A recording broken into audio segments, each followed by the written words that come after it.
I think you'll have a circumstance, or you could have a circumstance, where people begin to sell these ETFs. When they sell the ETFs, the managers have to sell the underlying asset to redeem the cash. There was a saying when the junk bond market collapsed the last time, the Drexel-Burnham collapse, Michael Milken, and they described these illiquid bonds as owl bonds. Your guy from Morgan Stanley will know what that means. An owl bond is when you call your broker and say, please sell this bond. And he says, to who? To who? This circumstance where people sell the ETFs and the managers go to sell the bonds, but there's nobody to sell the bond to. There's no bid. Yeah. A recipe for the replication of what we experienced in 2008. Been around, I think, 45 years you've been doing this, over 45 years. It's an amazing amount of time to log in. Clearly, jives what you just say with your passion. What period of time, if there is one, from previously in your career does today most look like? I mean, is this unprecedented? Or does this look a lot like 1970s something? I think somebody said history doesn't repeat, but it rhymes. Mm-hmm. And I think that's accurate. There's a lot of things that have changed. But if I had to pick a time that this feels more like, perhaps it would be the 1970s, at least in the United States. Mm-hmm. Like the 1970s, particularly because in the 1970s, we had come off of 20 pretty benign years. Since the end of World War II, the United States had led the world in a fairly peaceful time from 1945, certainly through 1965. Right. Great credit markets, great equity markets, demographic expansion, peace, the expectation that things were only going to get better. While under the covers, things were getting worse because we had the confidence and because we tried to focus on more important things, we allowed for the inexorable rise of government. We developed this counterparty in our life that turned out to be a cancerous counterparty. In the United States in particular, our confidence led us to attempt to fight the war in Vietnam and the war in poverty simultaneously. By the way, we lost both wars. Yeah, and indeed. Trying to finance both guns and butter, we ran into a circumstance where we violated a wonderful old ditty. The ditty goes like this: when your outgo exceeds your income, your upkeep becomes your downfall. It was very clear to anybody who paid attention, which is to say any credit analyst, that by 1970, the fiscal course of the United States and the Western world was unsustainable. But because we'd been through 20 or 25 good years, people ignored the warning signs. They had been taught to buy the dips. They had been taught that interest rates only go lower. They had been taught that equity and real estate prices only go higher. So despite the fact that the financial condition of the United States in particular was deteriorating fairly rapidly, confidence reigned. Now, they did deregulate the gold price. So the gold price went up fairly precipitously, not merely because of the fear of inflation, but rather because it had been price controlled for 40 years. In the middle part of that decade, I am convinced myself that the inflation lesson hadn't been learned yet. But in the middle part of that decade, the Federal Reserve, acting wisely, I believe, raised the interest rate, which collapsed the gold price. Right. Gold had risen from $35 an ounce to $200 an ounce. Raising the interest rate took the gold price down by half. But it also took the stock market down, and it decimated the bond market. Congress lost their nerve, continued to spend like drunken sailors, while at the same time lowering the interest rate. When that happened, inflation went from the 7% range, as measured then, which is different than now, to the 12 or 13% range. What that meant was that savings accounts were paying substantially less than the rate of the deterioration of the purchasing power of the dollar. and the gold price went parabolic while the equity markets and the debt markets collapsed. In that sense, it seems to me that the decade that we're coming into resembles somewhat the decade of the 1970s. We have now come off 40 fairly benign years in the 1982 to 2022 period. I'm not trying to say there weren't some challenges, 2008, stuff like that. Mm-hmm. But we've come through a period of 40 years of declining interest rate, strong US dollar, and the strong US dollar moderated at least the impact of inflation. I think that's over. Right.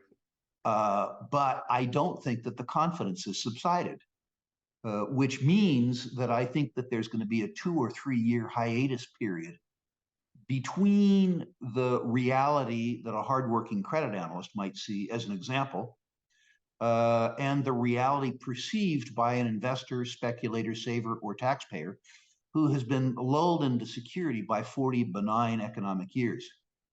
Sean, don't confuse me with the doom and gloom guy. I think the world 15 years from now is going to be much better, almost unimaginably better than it is today.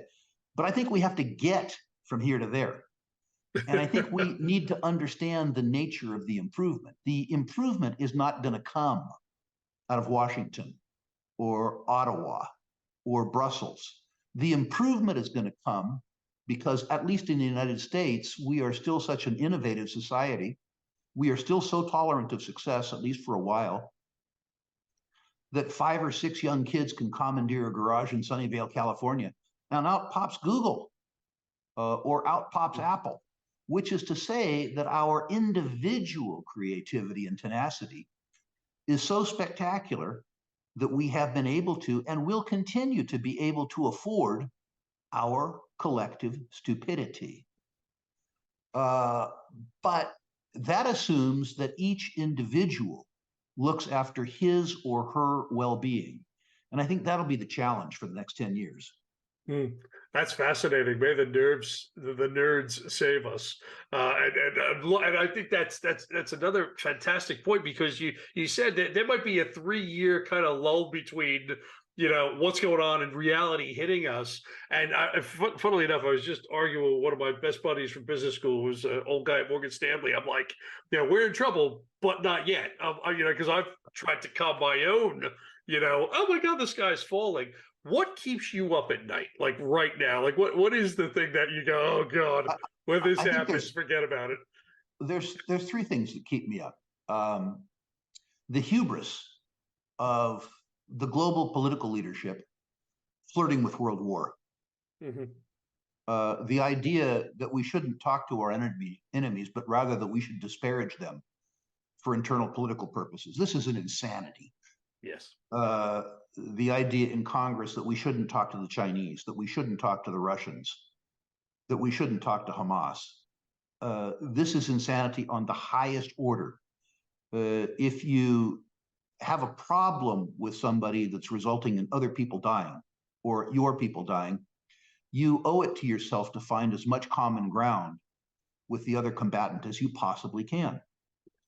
The idea that we're conflating Israeli casualties with Palestinian casualties as though one side is good and one side is bad. I'm not going to get into the underlying conflict. I'm not going to do that. What I'm trying to say is that we owe it to the world to prevent casualties to the extent we can. And one of the ways that we do that, no matter how odious we find certain aspects of the other side's behavior, if there is another side, we have to engage discussion. So that keeps me awake at night.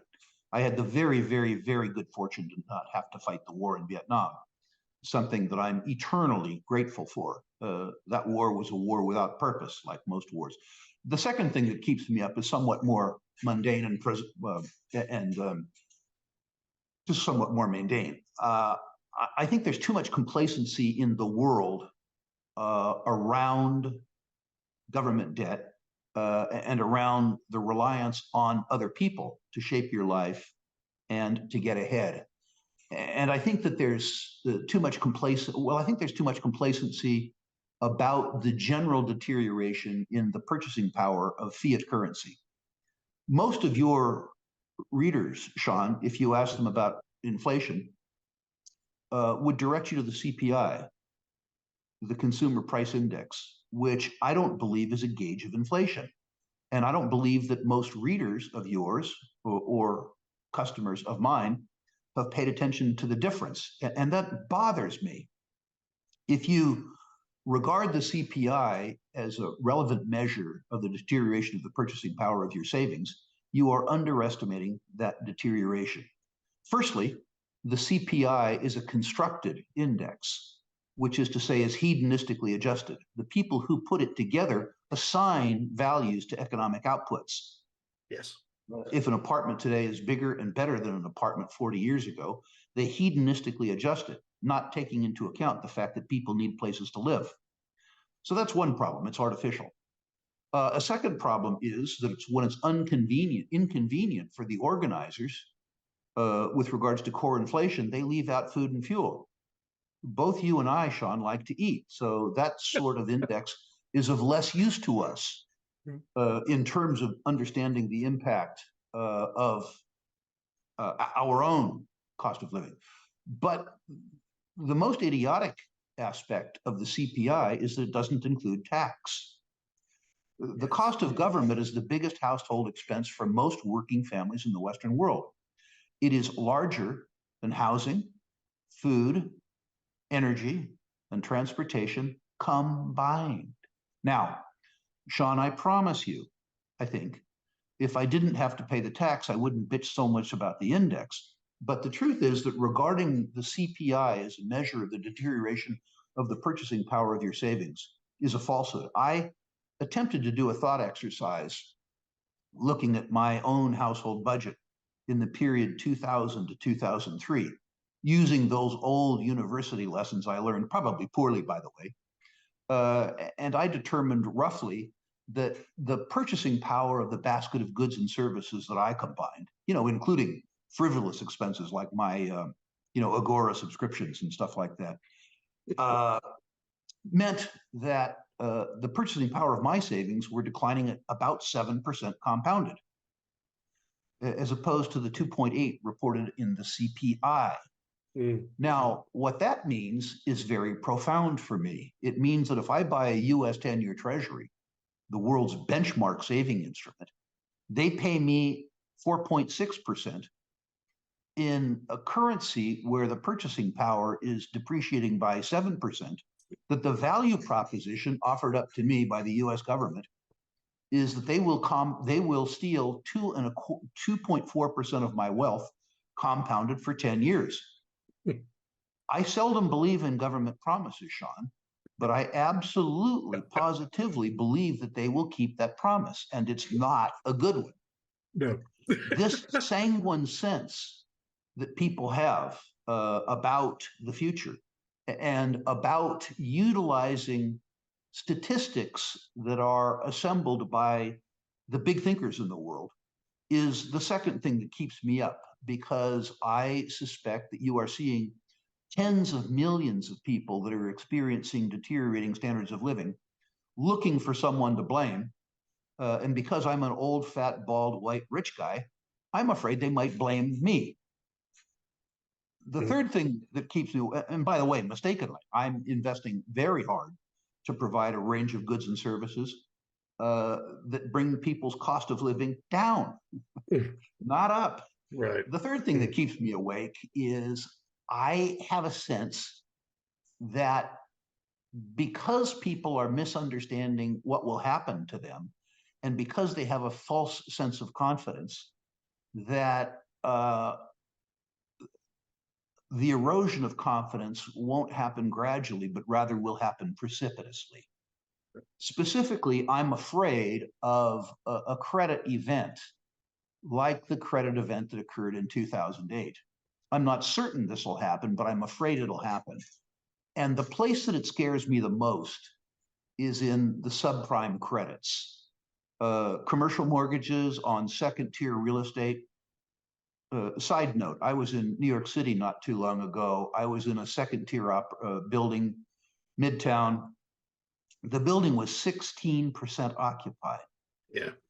the building can't service the operating expenses and the property tax, let alone the mortgage. But what scares me more in the commercial sense is subprime commercial loans, which is to say junk debt. There are between $2 and $3 trillion in junk debt ETFs in the United States and Europe. Investors that are chasing yield, but they're sacrificing credit quality. Right. That in itself is scary enough because the people who are investing in this stuff don't know anything about credit. They're just chasing yield. But what scares me more is the sort of structure of these products. These ETFs are hugely liquid. They trade billions and billions and billions of dollars a day in $5,000, $10,000, $20,000 units. But the underlying assets that they own are completely illiquid. They are over-the-counter traded bonds very often from subpar credits. And if we hit a point in time where there is a question about credit quality, which there should be, much as there was a question about the credit quality around the real estate market in the United States in 2008, I think you'll have a circumstance, or you could have a circumstance, where people begin to sell these ETFs. When they sell the ETFs, the managers have to sell the underlying asset to redeem the cash. There was a saying when the junk bond market collapsed the last time, the Drexel-Burnham collapse. Michael Milken, and they described these illiquid bonds as owl bonds. Your guy from Morgan Stanley will know what that means. An owl bond is when you call your broker and say, please sell this bond.